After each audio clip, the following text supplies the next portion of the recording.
বন্ধুরা, আমি বাসায় রং চা বানাচ্ছি। আমি রং চা বানানোর জন্য কী কী দিয়েছি, প্রথমে আমি পানি নিয়েছি পরিমাণ মতো। তারপর আমি তেজপাতা, এলাচ, লং, দারচিনি এগুলো সব দিয়ে দিয়েছি একসাথে। তারপর পানিটা একটু ভালো মতো অনেকক্ষণ একটু ভালো মতো জাল হয়েছে। জাল হওয়ার পরে তারপর আমি চা পাতিটা দিয়ে দিয়েছি। কি সুন্দর একটা কালার আসছে না? আর এই কালারটা চাইলে আপনিও আনতে পারেন, কারণ আমি চায়ের সাথে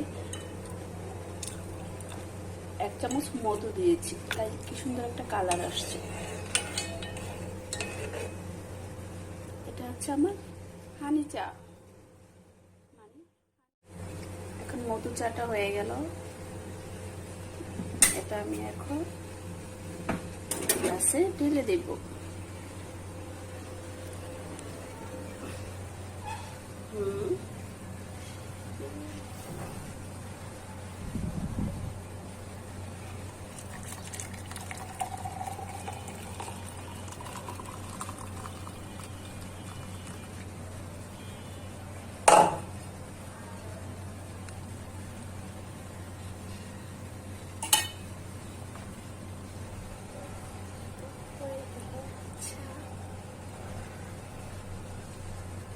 আপনিও চাইলে বাসায় এভাবে চা বানাতে পারেন।